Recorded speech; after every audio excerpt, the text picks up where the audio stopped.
Hello, my name is Marcus. I'm the compiler of a collection of therapy quotes entitled 1001 Windmills of the Mind, a collection of advanced self-help quotes taken from what's often called the psychodynamic or the psychoanalytic perspective, which long ago, as I understand, is referred to by some, or perhaps many, as philosophical medicine or narrative medicine, helping us to discover excellent new authors. I just came across a book recommended by David Slaney, recently discussed. A book by a fellow named Ian Sudi or something like that. 1935. His one and only book called The Origins of Love and Hate. It's a bit of a classic. I didn't really know about it, but apparently Fairbairn and Bowlby were influenced and inspired by this young fellow. He had a kind of some kind of biological defect. He died at an early age, unfortunately. But just before he passed away, he managed to put out one book, and it's great. He said that he was inspired by frenzy. Frenzy is sort of the first one to really promote the power of relationship. It's not just, instincts, and it's not just pleasure and this kind of old archaic nonsense. Frenzy kind of humanized things, as did Karen Horney and many others. But frenzy was sort of one of the first ones there. And then from frenzy, this Sudi guy picked up on frenzy's work and picked up on that humanistic kind of area. So it's a very humanistic book of his. So and he, like many others, say, be careful with this nonsense, be careful with this construct, love versus hate or something. It sounds kind of simple like that, but there's a danger, there's a slight misleading implication with that kind of either-or mentality. Because hate is just an expression that love wasn't met. So it's not really like an either-or kind of thing. You can say it's like love versus ignorance or unawareness that hate is there because we couldn't get our love. So it's like love versus, like understanding versus ignorance. You might divide it like that. But just to say, oh, love versus hate, it implies like two separate distinct forces. No, hate is not a distinct, separate, autonomous instinct or something like that. Hate is only there as a signal, as a communication, as a stress, as a cry. Okay, fear, shame, cry, distress, and finally anger, okay, fury, rage, whatever. Okay, that kind of distress is like the final pathway for a child or anybody to say, look, my needs weren't met. My needs were not met. My needs for love were not met. So I was scared. I felt that the fear built up, and I couldn't handle that fear. So at some point, the stress response goes over the more desperate state, where you're angry, hostility, and your anger like that. So it's just Rosenberg's shortcut for this is anger is an expression of unmet needs. Simple as that. So the main core need the baby needs is attachment, a secure attachment style, or simply love hunger, love attachment, a love bond, a love attachment, the attachment craving, attachment striving, attachment longing, love hunger, affect hunger. All babies are relational. They want that relationship with the mother called the attachment. Baby, mother, attached. It's two of them. And it's a relationship, baby and mother. So baby, it's not about. We all know that baby wouldn't make without the mother. So it's pretty obvious like that. So nowadays it sounds kind of obvious. So it's just refreshing. I found it refreshing. So this morning I took a peek at Mr. Sudi's book. I couldn't finish it so quickly, but I'm going to do a preview in this video of some of his quotes on the hate idea. He's got a chapter 9 of that book's on religion. So maybe we'll touch on that. And I got a little bit about the machismo act, the macho man act.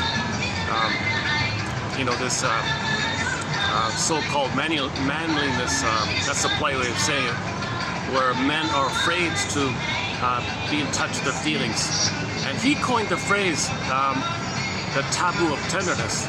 There's a taboo of feelings and vulnerability of the feelings, a taboo. Okay? So he coined that phrase. I didn't know that. And Karen Horney talks as well. So Karen Horney is sort of the main one who made it clear to the world that hate is not a separate, distinct thing. It's just a byproduct and the outcome when the needs are not met. So the LIVE, the live and the love, okay, it's kind of like it's blocked and it rebounds back in, then it's destructive. Then there's your hate, EVIL, hate, destructiveness like that. It's the same kind of force, this life force that couldn't exist. No mother to receive him, no mother to receive his gifts, no mother to gift to him, and there was no exchange, gift to gift, mutuality like that. So he's distressed. He thinks he's going to be goner. He's terrified. And part of the instinct to survive is, well, you got to communicate your signal. Mother, where are you? I'm scared. Now he's crying, he's angry like that. So it's a communication, it's a distress call. It's an SOS, Holliger calls it. So anger is just an SOS that love was met. It's not a separate thing. So don't say, oh, a battle between good versus evil, or good and bad, or love and hate. It's not like that. Those evil, bad ideas, they're signals that a person's needs for love, that there was a trauma there, their needs were met, and the signal of that is a communication. So hate is a communication. It's a signal. It's a communicative thing. It's not some desirous, instinctual, desirous thing to be destructive. Doesn't make sense. Why would a baby want to be destructive? He wants to get mother's attention. Mother, I'm trying to get your attention here. You're not meeting my needs. I'm scared. I'm angry. The baby doesn't want to hurt the mother, but he may have fantasies in his anger that he wants to control the mother, possess the mother. So it kind of goes in that kind of area. And if it's consistent, they'd say it's hostility, repressed hostility. So if it's set in like that, he might have like a constant attitude of hostility or something, or a constant state of hatred or something. But hate, and to whatever degree or how much quantity becomes quality, it's all the same thing. Hate is a communication, a cry, a signal, a communicative effort by a baby or a child or a teenager or an adult or anybody, even old, anybody, saying, oh my God, either now, for the child, he's saying, now my needs are not met, I'm angry. Now for the adult, what it means is you're reminded, something triggered you of the past when your needs are not met. So when an adult feels angry, and most of the time, 99% of the time, I don't know the figures here, but most of the time, when an adult feels angry, that's because something triggered them of the past, something reminded them of the past, and they were reminded of a time when they were angry. That old anger is coming up. So when you're triggered, that's old fear, old trauma, old unprocessed, old unmourned losses, unprocessed. New venue here. Nice little spot here. Look at this. Check out this spot. A really nice little spot. My goodness.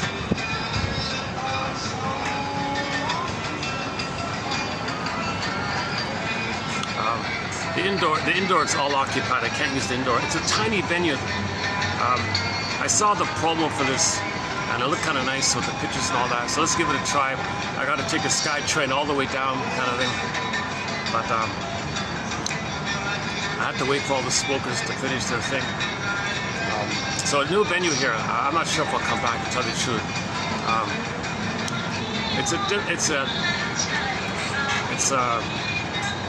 I'm not sure. When you're new, no one knows you, everyone's a little cautious like that.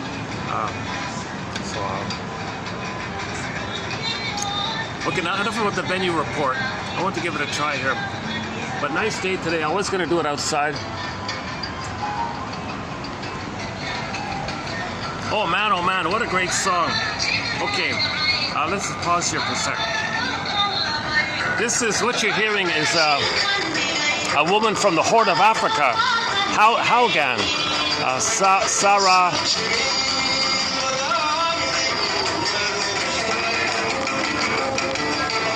Her name is Sahra, Sarah Haugan.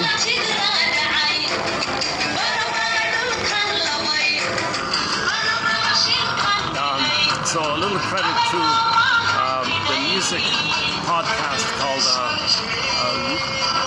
Global Go-Go. He does it again. The host of that world music show called Global Go, he featured in one of her songs.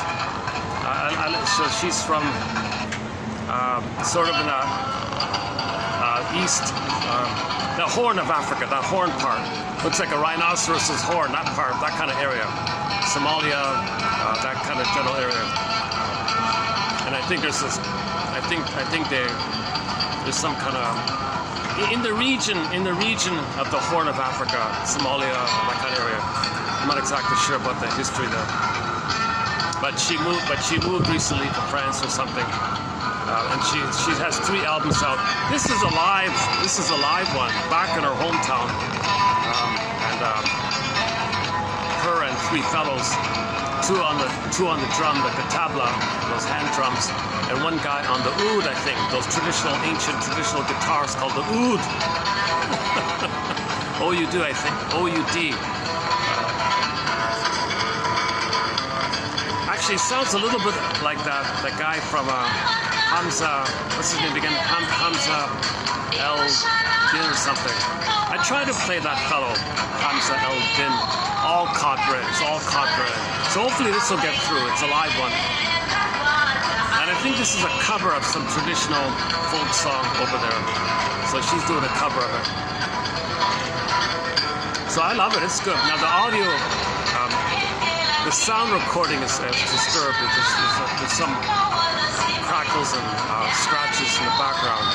There's some kind of buzzing in the recording, but it's a great song nevertheless. So that tells you the power of a good song, good playing of good music. You can tolerate the background buzzing. It's a good song like that. So yeah, it's 9 minutes long. Yeah, 9 minutes long. Oh, it's a duet, yeah, and she's singing with the guitarist. There's two guys there. No idea what it means. So I'm glad to find some more music from Africa, yeah.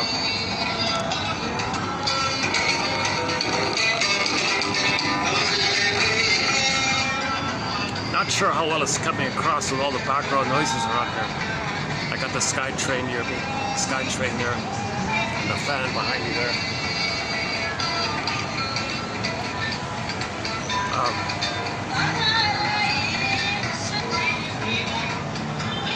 Okay, so back to Mr. Sadi or Sudi, I'm not sure. So I'll update this. I haven't finished the book, but the main message is similar to Karen Horney, similar to Marshall Rosenberg, similar to Paul C. Hollinger, and many others, that anger is just a signal. It's a communication. It's like the final desperate cry. Mother, I was distressed. Didn't you see I was distressed? I was crying. Didn't you see I was crying? I was scared. Didn't you see I was scared? I felt shame and helpless. Didn't you see any of that stuff? What's wrong with you, Mother? I'm showing you my signals here. So I don't know what's left here. I think I'm going to be a goner. I think you're abandoning me. So in my desperation, I'm gonna I use my vocal cords and shout like that or something. So when the baby does show anger. Now, if the mother punishes the child for the anger, man oh man, that's like a triple, quadruple insult on the child. So he says here, actually Hollinger says here, where is he here? That point about, quote unquote, the punitive socialization of anger. Yeah, the whole spectrum of psychopathology. Okay, all of the problems out there, his take on all the problems out there, according to this part here, is intimately linked with the punitive socialization of anger. There is no affect whose punitive socialization can more jeopardize human development. Oh, Tompkins, the famous Tompkins guy, Sylvan Tompkins. That's his opinion here. Okay, now another guy notes that hate is a defense against pain. One way of saying it, you feel pain, you feel distress. Well, if you're gonna express your anger and your hate, you're not gonna be aware of the pain. So hate is a shield or a cloak or a blanket or a bow and arrow underneath the pain. The pain makes you manic. The pain drives you like that. So you're kind of driven in anger to get away from the pain like that. So anger is a cloak for the pain. Played this song by the band Delirium entitled Self-Saboteur. Man, it's noisy around here. Are you even hearing me? I can barely hear myself. I'm talking loudly because it feels like if I don't, nothing will get through here. But it is a nice venue. Look at that, eh? Check that out. That's a really nice balcony here. I think I'm on what floor am I on? The 10th floor, something like that. Oh, hang on. Yeah,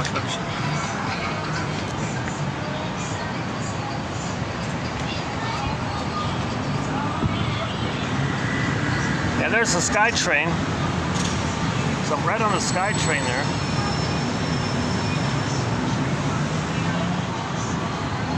It's going that way. So let me think. That's north, right? South, that's east, that's going to be west, yeah. That's south. That's up. Those are the sky trains there.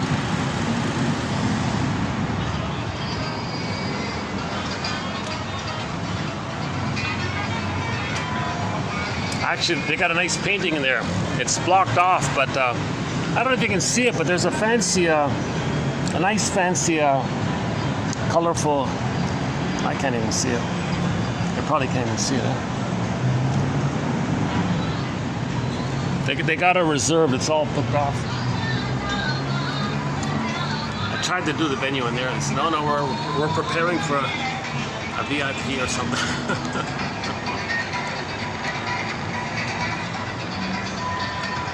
Yeah, let's just, you know, I'm not going to do my normal, usual introduction to some of the core points that I normally do in most videos. If you randomly click any of the recent videos for the past couple of years, you'll get about a 1 hour overview of some of the core issues, the pin in the collar, you know, and then some of the terms, and stingers and the clingers, and, you know, identification with aggressive, the Faust complex. We talk about that, and the projection, and then repetition, compulsion, and transference, and symbolic acting out. I try to cover some of the basics, and today's a little special. I'm not sure how long I'll be able to hang out here. And this is all office towers, I realize. There's no parks here, so I'm kind of limited to this one little spot here. Yeah, so go to yesterday's video or the one before. You'll get a 1 hour overview of some of the core points here. That if the baby's traumatized, okay, his sense of embodiment, being ensouled, embodied. So the sense of embodiment, called ensoulment, like feeling real and alive in the body, that's just called, a lot of people call that the soul. But that sense of aliveness, if there's trauma, you take a symbol of it, so since it's called the feminine, like the moon, the stillness of the being, the moon, the feminine, the princess flies away. The princess morphs into a fox or a bird, or flies away or runs away. So that's the imagery of the sense that we don't feel real and alive anymore. And we're meant to, we live to the extent that we feel real and alive, the beingness, ontological self, real self, sense of self. We don't want that flat feeling, pin in a collar feeling. We want our feelings to come back. So we gotta construct some kind of level of understanding that we realize it's safe, that the present isn't the past. But that part of the brain doesn't know time. All time is that time. So we got to build a sense of time, that the present isn't the past. But that survival brain is pretty stubborn. It thinks all time is like that. So you got to really build with theories and ideas to give yourself the confidence that the present isn't the past. You don't need to repeat the past. You don't need to think in terms of the past all the time.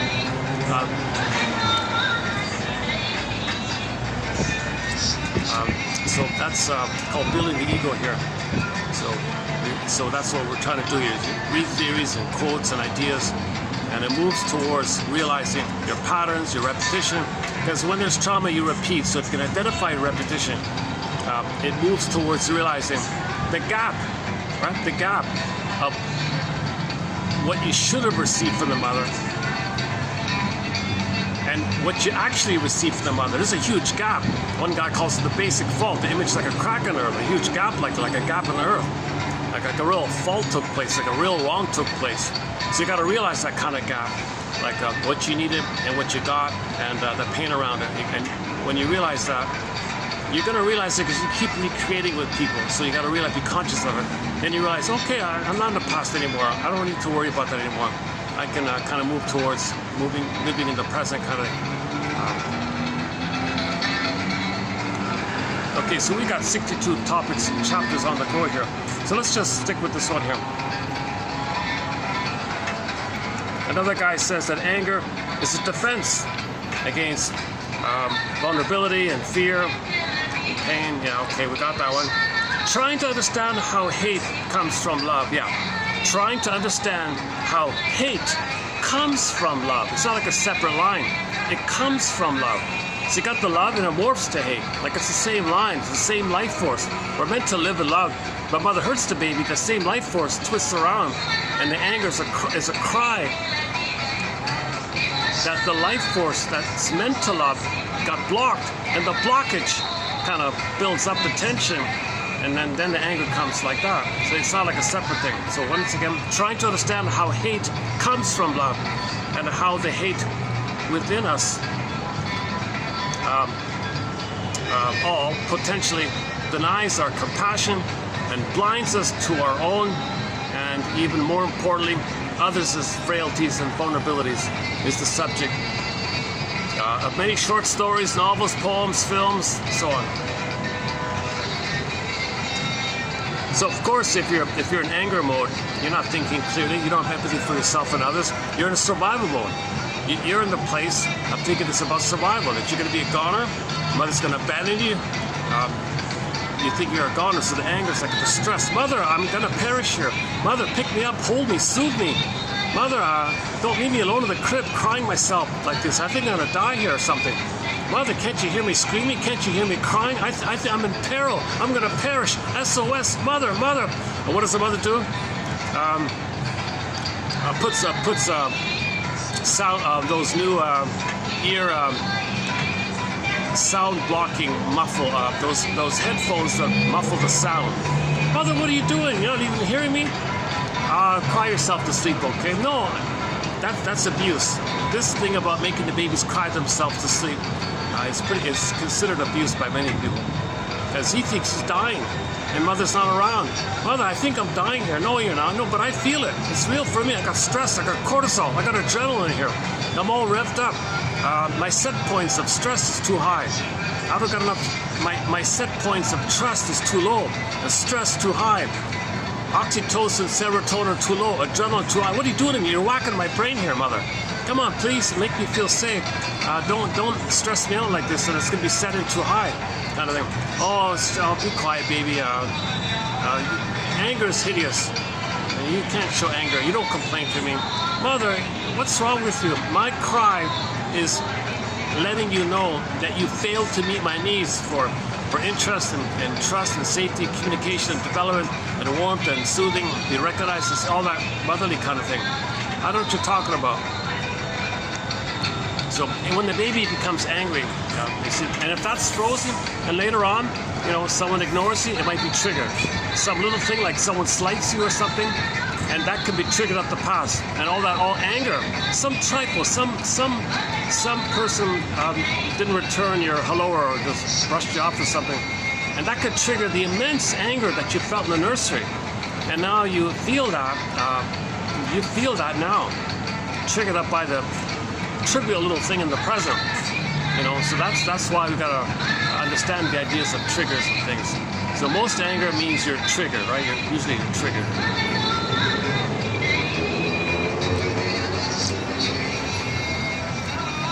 To tolerate the hate caused by the deprived child who is really demonstrating his unconscious hope. One way of saying it, if the child is angry, he's crying, in some way, he's demonstrating some kind of hope. Mother, I've got hope that you'll hear me. Mother, I've got hope. I've got hope that if I cry and scream, you'll finally get the message. You'll finally understand that I'm in distress here. You'll finally pick up my SOS signal. This SOS one comes from Holliger here. Anger is a signal to others and to oneself. Anger could be termed an SOS signal.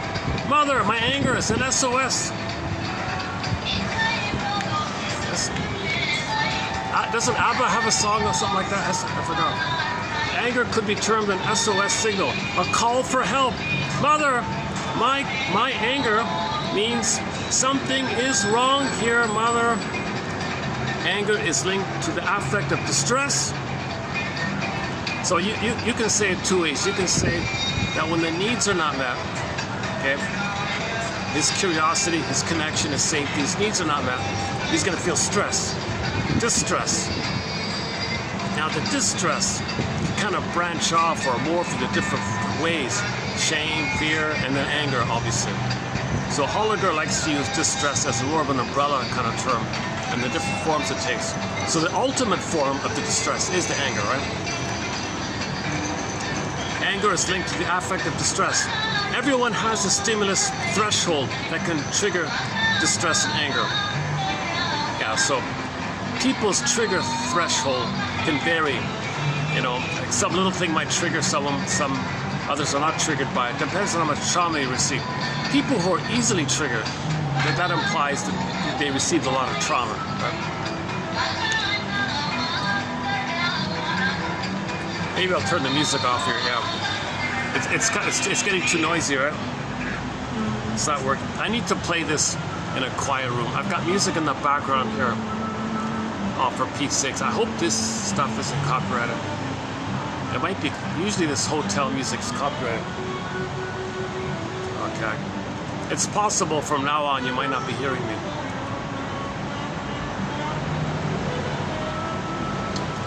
If they pick up the melody copyrighter, you know, something like that.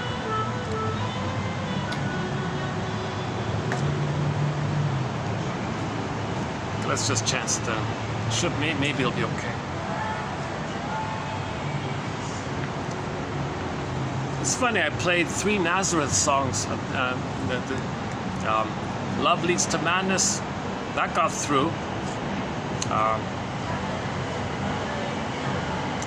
Star, that got through. But the other one, Enough Love, that got blocked. I had to trim that out. Dan McCafferty. So Dan McCafferty is sort of one of our musical voices in our soundtrack. And now we have Miss Sarah Halgan from the Horn of Africa.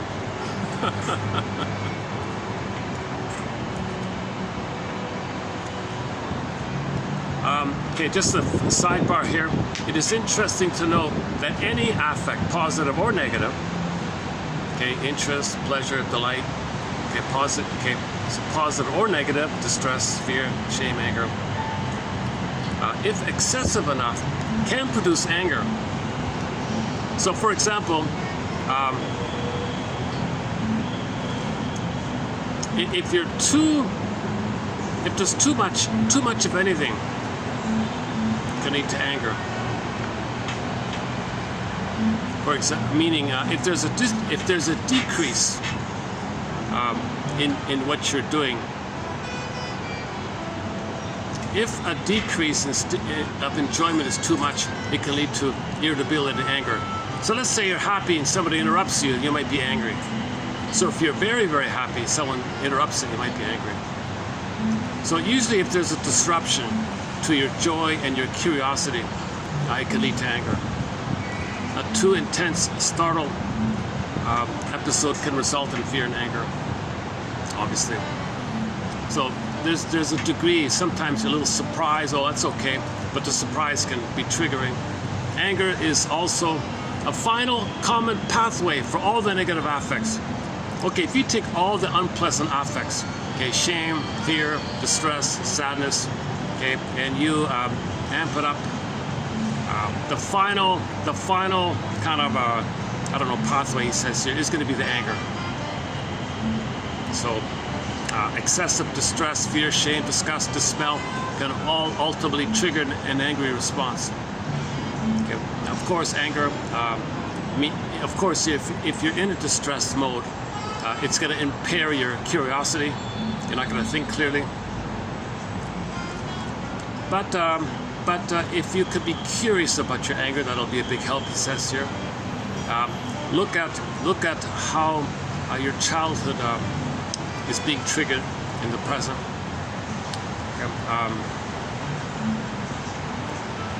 And just think about, you know, what's going on. Like identify the anger, like name the anger. Develop curiosity about it. What triggered it? What's going on in the body? Let's say. Putting words to it is the key here. Working through. Verbalization allows for symbolization, communication, and articulation of unconscious emotions, all of which can enhance capacities for self-reflection, which is tension regulation.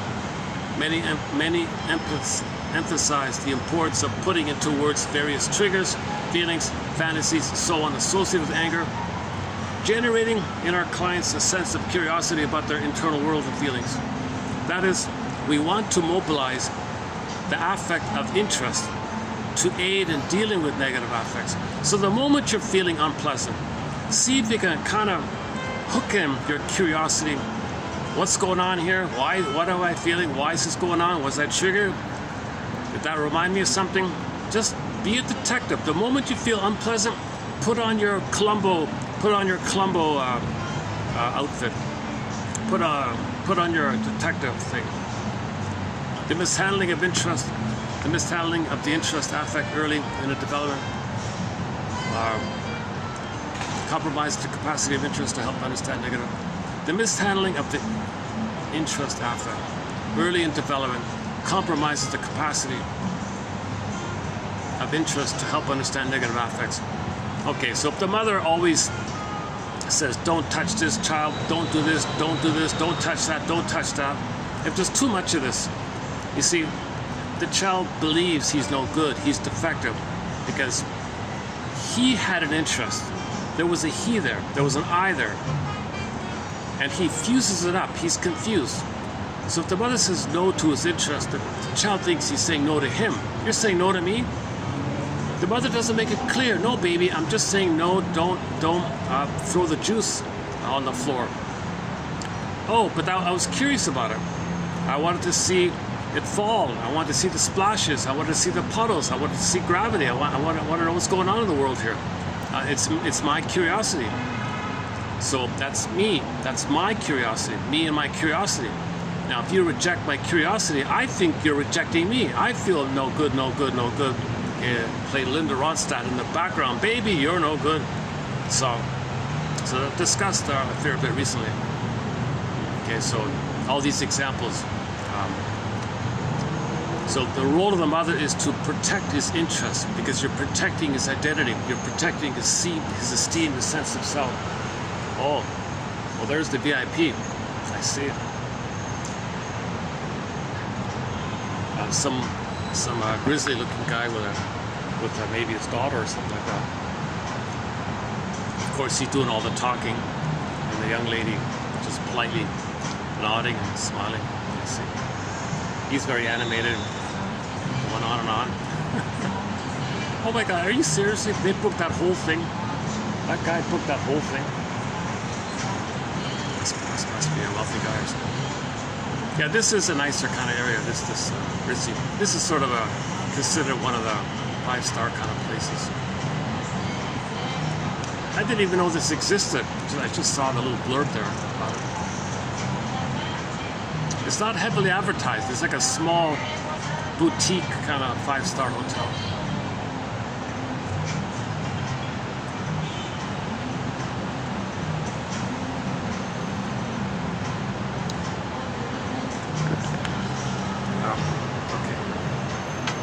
I should move down or something.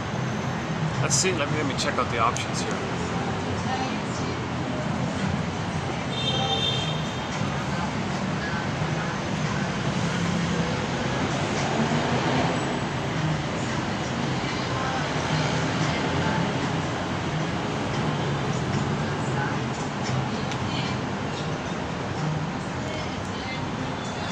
Those are taken. Those spots are taken still.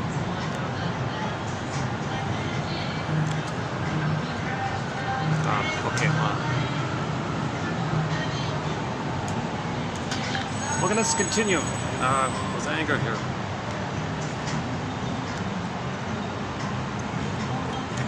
So now I feel a little refreshed and excited that here's a guy, Mr. Suddy here, in 1935, puts out that book, and it's humanistic. It's frenzy-like, it's Karen Horney-like, so it's the humanism, right? The relational perspective. So it's common sense like that, and it's refreshing to hear it from a man. You understand it from a woman like Karen Horney, but it's kind of like we can almost a little bit say he'd be like if he lived longer, if he kept on writing his books, he'd be a bit like. He'd be like a male version of Karen Horney, a little bit, maybe a little bit, not exactly.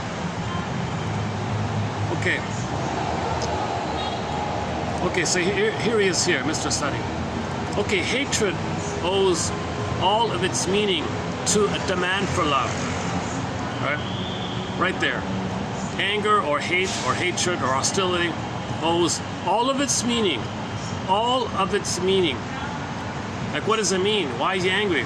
What does it mean? Why are you shouting? Why are you angry? He's demanding love. He's scared. He's demanding love because he thinks it's going to be a goner.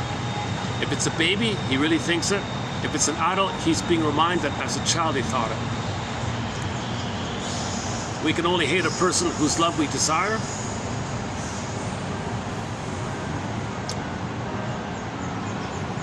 So if you have a hope with somebody and it doesn't follow through, so the child has a desire for love. If it doesn't follow through, the child will feel hate, right? But in the adult version, if it's a transference issue, then it's a triggering phenomenon where you thought the person in the present could be your mother in the past, they did it, so it triggered it. I see the infant's longing for the mother. I see in the infant's longing for the mother an expression of what in free living animals we call the self-preservation instinct. So the baby's longing for mother, it's a survival thing. Come on, obvious, he'd be a goner. We know that already, okay. Consistently with this, I see in anxiety and hate an expression of worry, apprehension, and frustration. This motive. Okay, so hate, anxiety, fear, it's all related to this motive, this cry for love. Everything's love or a cry for love. The maximal effort, anger is the maximal effort to attract attention. There it is there. So yeah, SOS, right? Anger is the maximal. So look at this. This quote here, 1935 by Suddy. Anger is the maximal effort to attract attention. 90 years later, 2025, the same thing. Hollinger says it is the final pathway or something like that, wherever that was. The pathway one.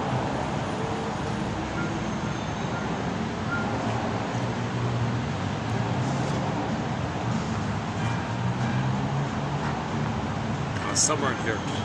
Okay, so anyways, 90 years later, we're saying the same thing, the exact same thing.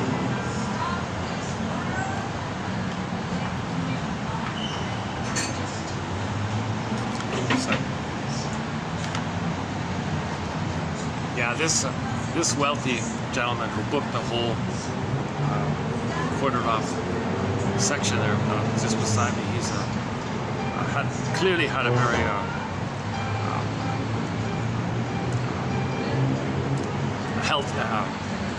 ate at the best foods all the time, maybe, or ate organic his whole life.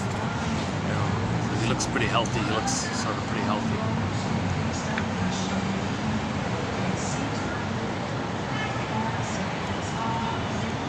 He's got dentures, all teeth, no new teeth though. Didn't take care of his teeth. He's got that big, shiny, bright smile, but it's clearly dentures. Okay, why am I talking about a complete stranger here? Never mind.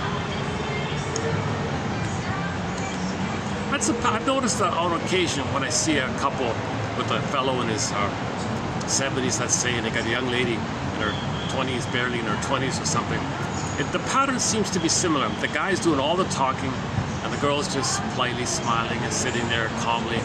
And he's so excited because maybe finally the young mother, maybe the baby inside, young mother, fresh young mother, pure, tender, because he's looking for tenderness.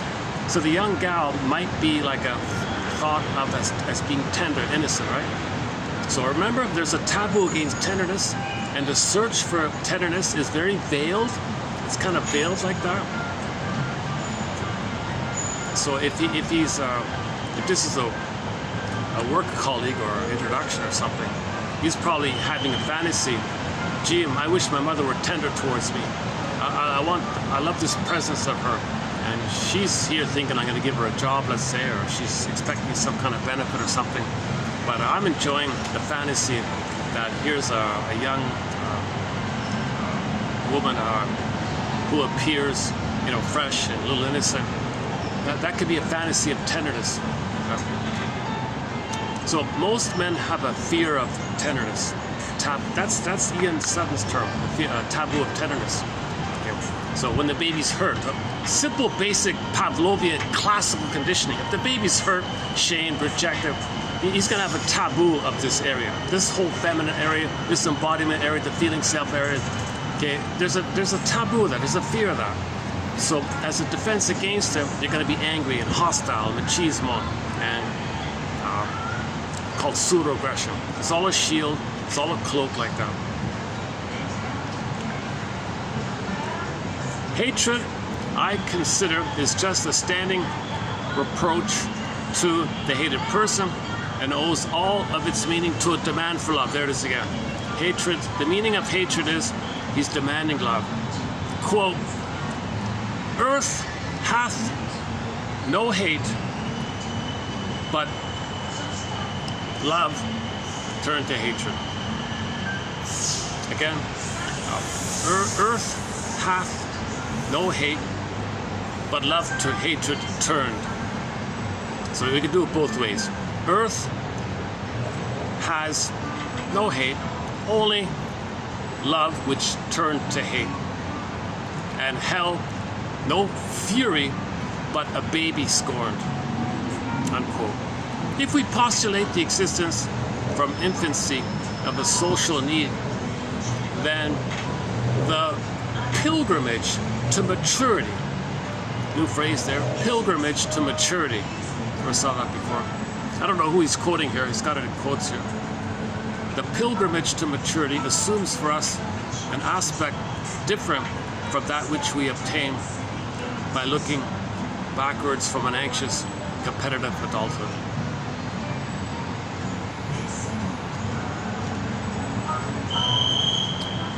Yeah, so we're meant to develop and mature, pilgrimage to maturity, okay, pilgrimage to maturity, instead of being stuck in the past, okay, and so on. Okay, next one here. The greed and hate, or quote, the ape and the tiger within us, or quote, the original sin proclaimed by Freudians and the theologians alike, are characteristically human, appear as fictions of their own social maladjustments and of their forced or false maturation.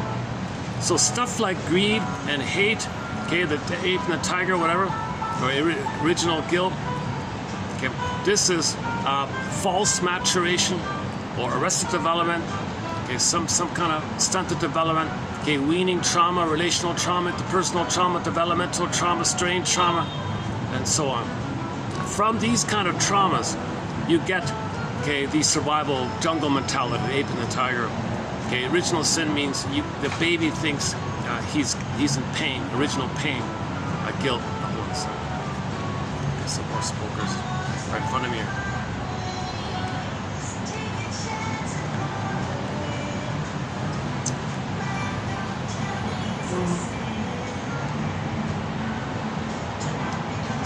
It's a wealthy teenager, huh? My goodness. Just some. Yeah, why? I'm noticing that. Yeah, I'm noticing the kind of the privilege here.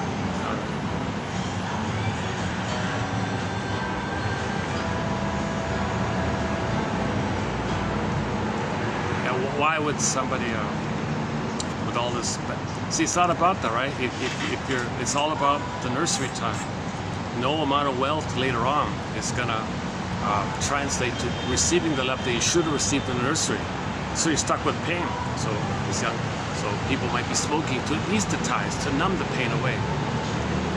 The cigarette serves as a fantasy function, whereby you have this thing. Okay, it just functions as a fantasy. Let's imagine this thing could be the breast. Okay, the cigarette, the nipple. Just a fantasy. You don't think it consciously, but you slip in a fantasy like that. So if you have the fantasy that you're one with the mother, then you blip up those old ancient times when you were one with the mother. So you get the good feeling of oxytocin and serotonin. More people sitting beside me.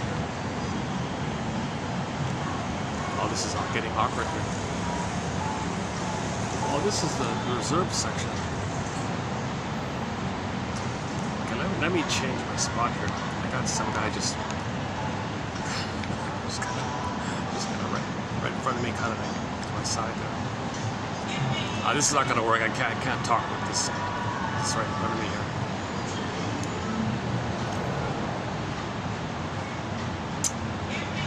Oh, it's okay. Let me.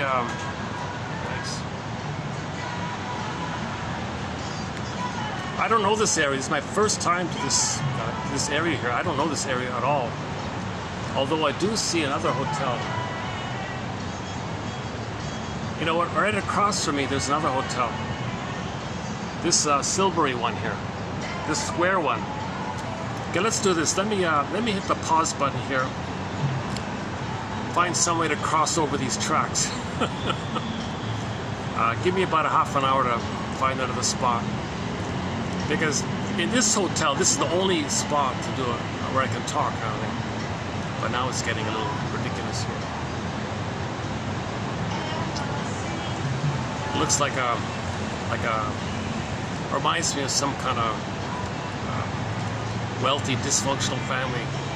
The vibes of the dysfunctional families of wealthy people all around me to the side.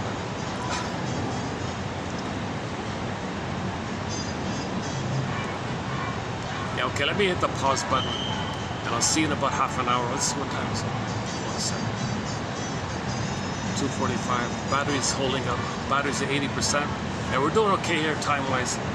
We barely just started this video, right? Okay, we'll continue. When I set up at a new place, we'll continue on the topic of anger. Can I just quickly finish this? The tiger and the ape. Yeah, things like, so first of all, if the baby's, first of all, this word sin means you did something wrong. Okay? So the baby concludes he did something wrong after he's traumatized. He wasn't born traumatized. The mother traumatized him. He wasn't born traumatized. After the trauma was inflicted on the baby, okay, to deal with the pain, pain means you did something wrong. It feels like a debt owed the mother. Okay, debt, guilt, sin, all synonymous. So the baby has to think mother's good. Boy, there's a lot of, yeah, this is a real privileged kind of setup here. My goodness. Yeah, okay, okay, hang on. Let's pack it up here. Okay, see you in a few minutes. Let's do it this way. Let me give you a sentence, and we'll finish it. There should be no conflict and even no separation of the interests of mother and child. Still less is it possible for the child to offend the mother. All their acts are absolutely acceptable. The baby is both free and good in a sense that has given rise to the myth of the golden age called paradise.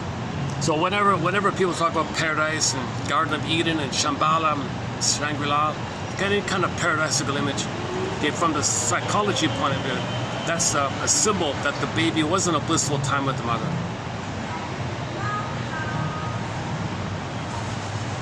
Okay, anger is a mode of love seeking. It's a technique of love seeking. A love quarrel puts attention upon the feelings of each for the other, and thus heightens the sense of the other's presence. Even though intrinsically unpleasant, the rapport is thereby rendered more vivid and reassuring. Okay, so some people who are bored, if it's a couple and they're bored, they might pick a fight. They might be angry because it's more vivid. There's some more back and forth. It's better than nothing. It's called pseudo-intimacy.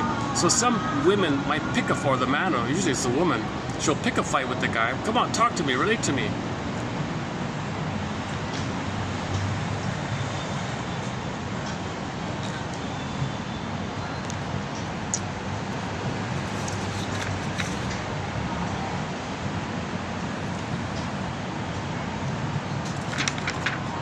Yeah. There are not two, here we go. There are not two independent principles of human psychology that are in tension, but only one. Yeah, here's a key one. There are not two independent principles of human psychology that are in tension, but only one, love. What is at the heart of human psychology for Suri is human relationality, shown in the close relations and emotional responsiveness of others and babies in the long period of human infancy. Hate, okay, derives from the frustration or breaking of love. For example, weaning trauma. So if there's weaning trauma, okay, that'll lead to the hate. It wasn't a separate, distinct instinct in battle with love. No, if there's weaning trauma, he'll be, see, it's pretty clear like that.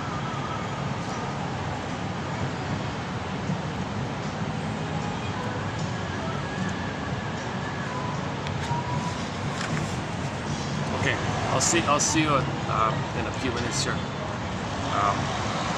I can't think of any kind of thing at the moment, so let's just use the old children's joke. I'll see you later, alligator. Oh, okay. In a while. Just got a little peek from up here. Oh, see you later, alligator. In a while, crocodile. This spot is closed. They're only where I'm standing at the moment. It's closed. They're open at night. But I thought I'd just take a quick peek of the view here. Okay, see you later, alligator. In a while, crocodile.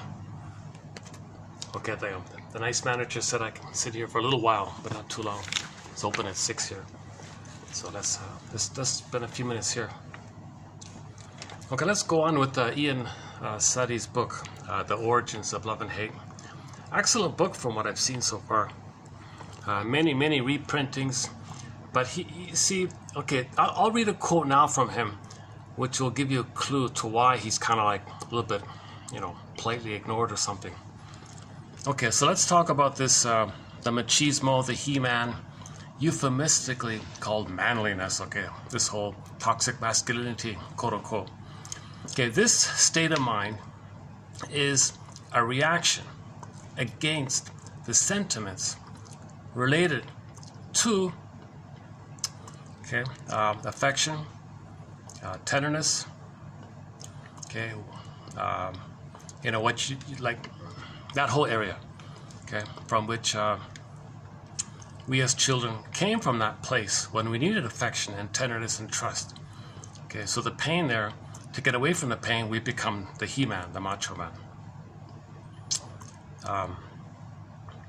And some children are pushed into this prematurely. So they say sour grapes, don't need that feminine stuff. Don't need love. Sour grapes, no good anyways. It's all fake, it's all wrong, like that.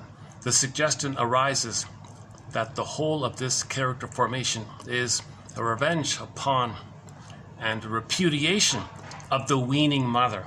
See, the mother weaned the child. So back to the weaning trauma. Interesting.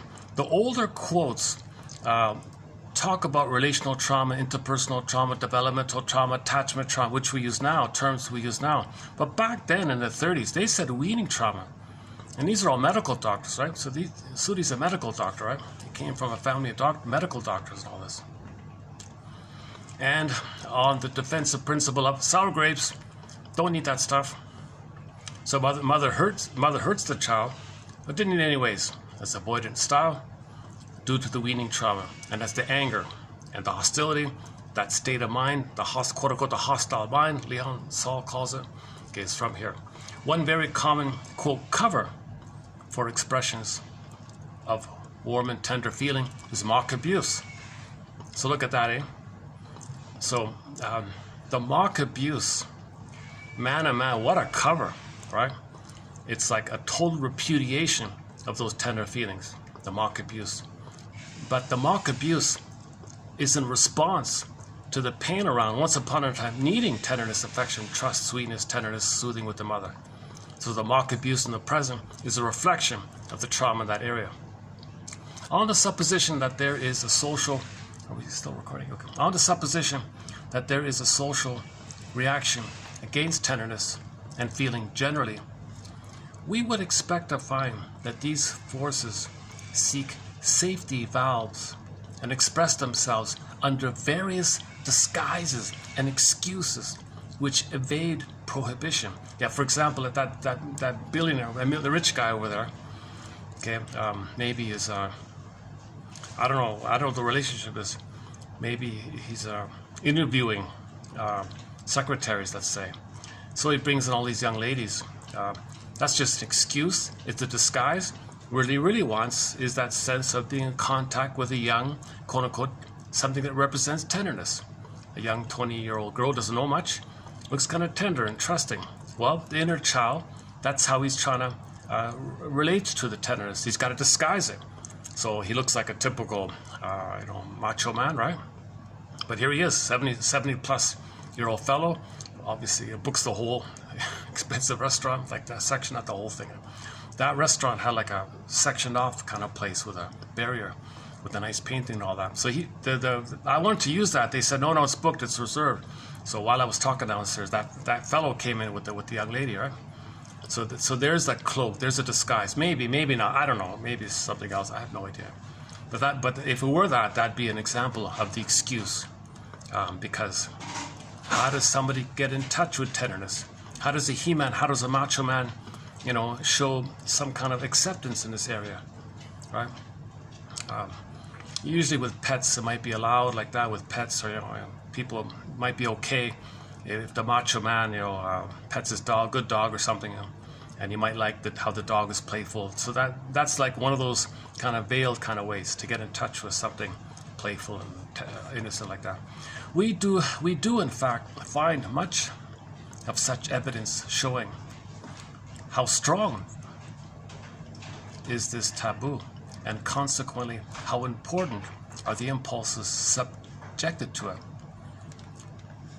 It is in this field of feeling or meaning interplay, as well as that of direct personal cordial appreciation, that the taboo on tenderness manifests itself. It is not a definite lack of feeling, as in, okay, he's a medical doctor, so in ancient times there was a medical term for somebody who was disabled in the brain or something, idiocy, right? He says here. So it's not that, he's not an idiot like in that sense, in the old ancient medical definition of it. He doesn't have that yet, so it's not that, nor is he like withdrawn, like in his fantasy world, like the person with dementia or something, Alzheimer's. He's not in the hospital like that. Dementia precox or something. So it's not that so much as an inhibition. He has an inhibition. So the macho he-man is not an idiot, and he doesn't have dementia. He has an inhibition which dulls the social responsive. Oh, should I get going here? Okay, hold a sec. Hold a sec.